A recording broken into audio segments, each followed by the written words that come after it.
I know as performers that we all want to do what we love every day, but really, at the end of it all, we still want to get rich. We still want to make money doing this thing. So here are 10 strategies for you to achieve financial success as a performer. First of all, know your worth. Value your talent and skill. Know what you are great at. Don't settle for low-paying gigs. Don't undervalue your performance. Have some confidence that you are providing a valuable product that people want and will pay for. They're paying you to do something that they cannot do, and probably not many people can. Do some research, charge what you deserve, and don't take anything less than what you want. Get comfortable negotiating. You should have seen my video where I talk about one of my favorite books, Never Split the Difference. I suggest having a look at that. Yes, it's about negotiating hostage situations, but a lot of the tips in there can actually be really helpful when negotiating a fair price for your talents and skills. Now, some of you may have some very limiting beliefs about money, so you have to get those out the way first. Let's start with that. Make a list of what your fears are. People won't find value in what I have to offer. There's not enough clients with that kind of money. I'm not good enough to demand this kind of money.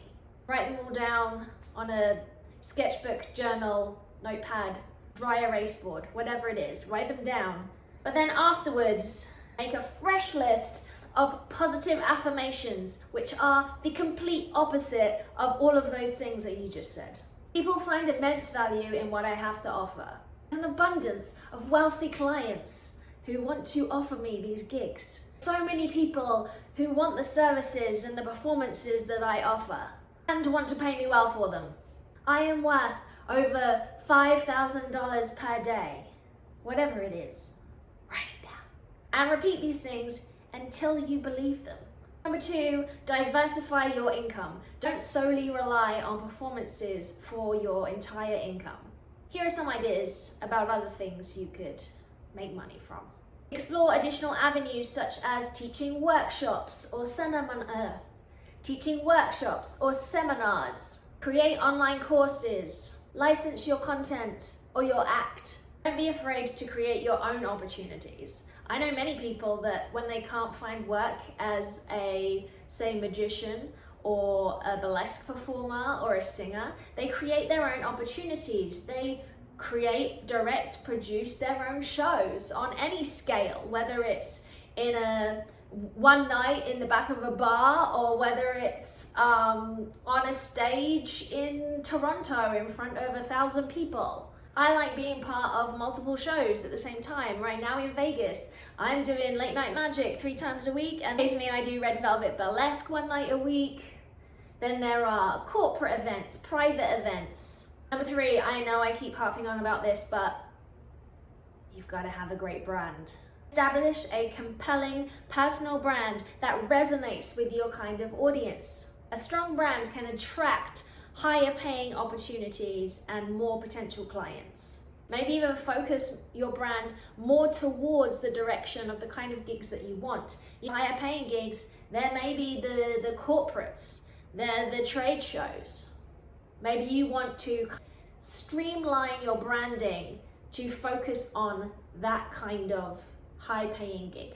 Maybe you want to go on a larger scale, like, these big touring magic shows like the one I'm part of, Champions of Magic. They can normally pay their acts a lot of money because they're unique in some way. They can't really find them anywhere else. When I was part of the Illusionists, the branding of these guys was one of the biggest things that attracted us to them.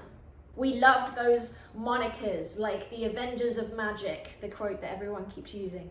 But branding is so key, especially with the original version of that show. Everyone had their own moniker, their own brand, but it all fit in with the overall feel of the show, of what the director and the producer were putting out there on the poster. It was dark, it was rock and roll, it was making magic cool again. I don't know if it can be cool.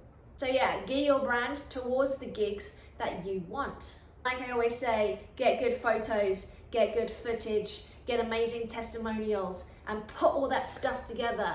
If it's in a press package or like an EPK or your one sheet, seriously guys, do your one sheet. You just need to elevate your promotional tools to reflect the kind of gigs that you want and the ones that are going to pay you that kind of high level. Number 4, leverage your social media. I know, again, I keep saying this. TikTok, Instagram, Reels, Facebook, whatever it is, just get your stuff out there. You're attracting the kind of clients that you want to work for. But make sure you're putting out quality content or something that reflects your brand and who you are. A wider audience can lead to lucrative collaborations and sponsorship deals. Also, these kind of things on your social media can mean that clients are gaining more trust in you. Also, just so I know, I have been reading this book. I just finished it, The 10 Times Rule by Grant Cardone. I don't know if that's how you say his name, but yes, 10 Times Rule. Basically, you need to put in 10 times more effort, do 10 times more work, make 10 times more calls, 10 times more emails, reach out to 10 times more people. You put out 10 times more effort, and the idea is that you're going to have a hugely higher percentage chance of actually being successful. It says the only difference between success and failure. Put in the effort. Number 5, invest wisely. When you start earning this money, I'm sure there's a strong urge to spend it all. You want to buy a new car, you want to buy a new house, you want to buy jewelry, more magic tricks, more instruments. But to get rich, you need to save for the future, make solid investments, and maybe even consider seeking out financial advice from professionals. I love reading any kind of self-help books for advice, and I particularly like this one, I Will Teach You to Be Rich by Ramit Sethi. Again, I'm probably messing up his name. He also has a great show on Netflix right now. The name is similar, but not quite exactly the same, but you'll see it, it's still this guy. This book is great, and you can do it chapter by chapter, and you can literally start from having like a ton of debt, no savings, and he teaches you basically step by step how to fix your finances. Highly recommend this one. I've used many of his tips about using high interest savings accounts and how to start investing. I never had an IRA before, but now I do. I already had a pretty good credit score, but just with the help from this book, I was able to raise it instantly with one little hack that I never knew about. So, recommended. Number 6, network with industry insiders. You gotta go out and meet people. Connect with other influential people in the entertainment industry. And like I say, collaborations are always important.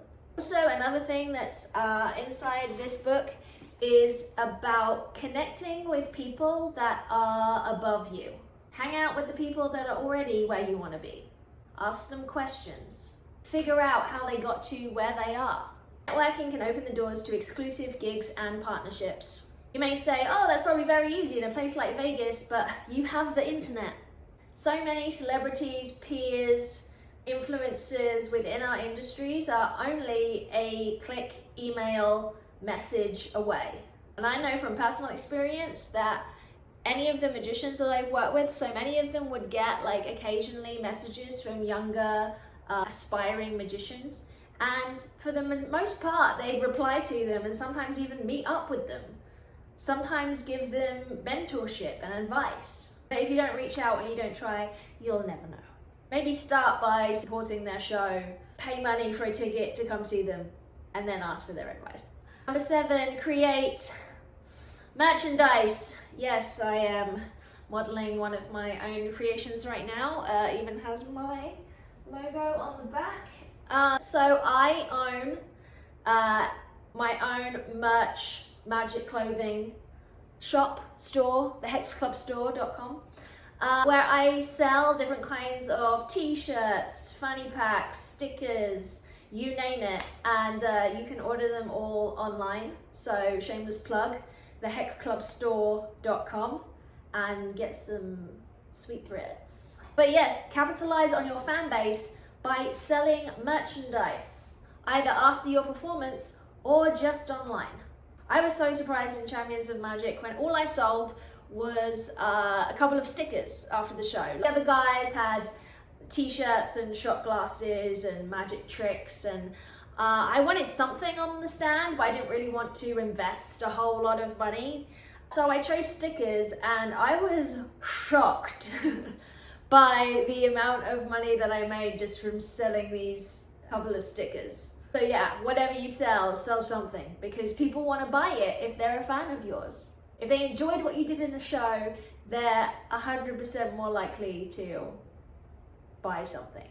They want to buy something. They want to buy something from you to remember the experience. It can be anything: t-shirts, mugs, hoodies, even digital products. Number 8, collaborate with brands that are similar to yours. Partner with companies that align with your brand. Sponsored performances or endorsements can be a lucrative form of income. Number 9 kind of goes back to what I said before, but negotiate smartly. Hone your negotiation skills so that you can get better deals for your performances and contracts. Learn to ask for what you're worth, but without being pushy. Like I said, never split the difference. You can learn to negotiate anything from a hostage situation, but also like an upgrade in a hotel room. Who doesn't want a jacuzzi in their penthouse suite? Number 10, never stop learning. Hone your craft. Keep working on your skills so that they develop to be something that you can then feel confident charging more money for. Evolving as a performer can lead to increased demand for what you do. So yeah, if you want to get rich as a performer, try some of these tips and let me know how you get on. Please subscribe, like, share, it really helps me. But until next time, stay booked and blessed.